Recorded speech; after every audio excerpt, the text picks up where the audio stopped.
महाराष्ट्राच्या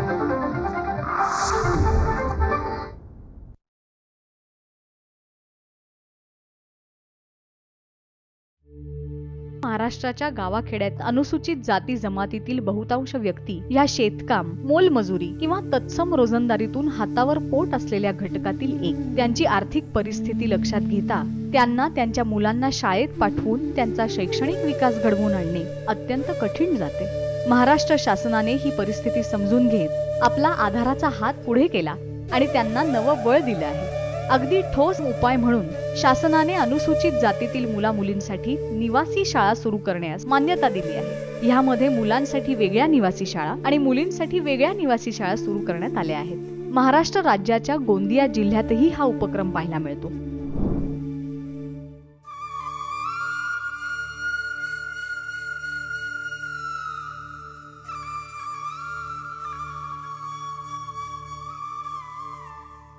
नमस्कार, मी विनोद मोहतुरे, सहाय्यक आयुक्त समाज कल्याण गोंदिया.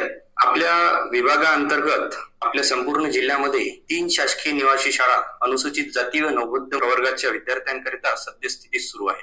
यापैकी दौवा आणि सरांडी येथे मुलींसाठी, तसेच आपल्या गोंदियातील नंगपुरा मुर्री येथे मुलांसाठी एक निवासी शाळा सुरू आहे. या तिन्ही शाळांची कॅपॅसिटी जी आहे ती प्रत्येकी 200 विद्यार्थ्यांची आहे. ज्या निवासी शाळा गोंदिया जिल्ह्यात शासनाकडून उभारण्यात आल्या आहेत त्यातीलच ही अनुसूचित जाती व नवबौद्ध मुलींची शासकीय निवासी शाळा डव्वा, तालुका सडक अर्जुनी, जिल्हा गोंदिया.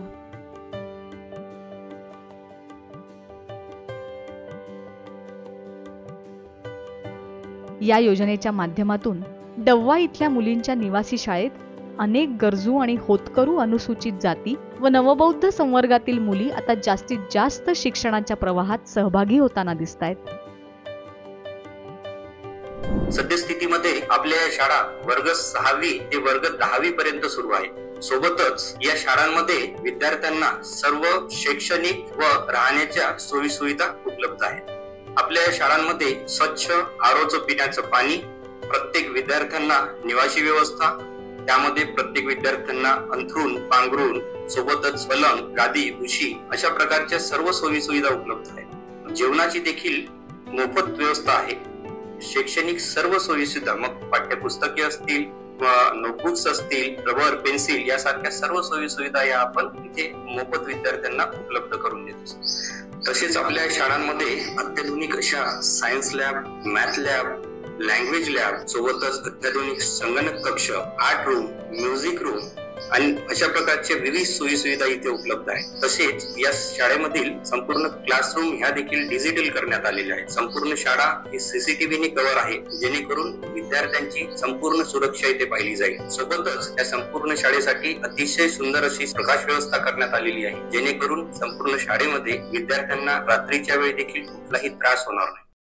स्नेहसंमेलन कार्यक्रमाचे आयोजन तसेच क्रीडा साहित्य खरेदीसाठी दरवर्षी काही रक्कम देण्यात येत आहे. विद्यार्थिनींसाठी वसतिगृहात सगळ्या सुखसोयी देण्यात आल्या आहेत, जेणेकरून शिक्षण घेणाऱ्या मुलींना कुठलीही कमतरता भासू नये. याशिवाय शासकीय वसतिगृहांमध्ये दिमागदार भव्य दिव्य ग्रंथालय असावे, त्यामध्ये आवश्यक ती सर्व प्रकारची पुस्तकं उपलब्ध असावीत, ह्याकडेही लक्ष दिले जात आहे. वर्तमानपत्र व शिक्षण उपयोगी मासिके देखील उपलब्ध करून दिली जात आहेत. सामान्य ज्ञान, मार्गदर्शन, चालू घडामोडी संबंधित असलेले मराठी आणि इंग्रजी अंक सुद्धा उपलब्ध आहेत. मुलांनी जागतिक पातळीवर होणाऱ्या घडामोडींशी जोडलं जावं, यासाठी त्यांना ग्रंथालयात योग्य ती पुस्तकं उपलब्ध करून देण्यात आली आहेत. इतरही पुस्तकं ग्रंथालयात उपलब्ध आहेत, जसं की कथा, कविता, कादंबरी, ललित, गद्य, संशोधनपर ग्रंथ इत्यादी. त्यांच्यात वाचनाबद्दलची आवड निर्माण व्हावी आणि याच वयात मुलांवर योग्य ते संस्कार घडावेत. देशात, राज्यात आणि गोंदिया जिल्ह्यात वाचन संस्कृती रुजावी आणि वाढावी, हे ग्रंथालयामागचं मूळ उद्देश. या सर्व शाळांमध्ये अतिशय चांगला आपल्याला निकाल मिळत असून मागील अनेक वर्षांपासून सातत्याने 100% निकाल आपल्याला इथे मिळत आहे. शासन सर्वतोपरी मुलांच्या उज्ज्वल भविष्यासाठी प्रयत्नशील आहे, हे अगदी स्पष्ट आहे. त्यांची ही प्रगती पाहून शासनाला निश्चितच समाधान लाभेल. प्रस्तुती जिल्हा माहिती कार्यालय, गोंदिया.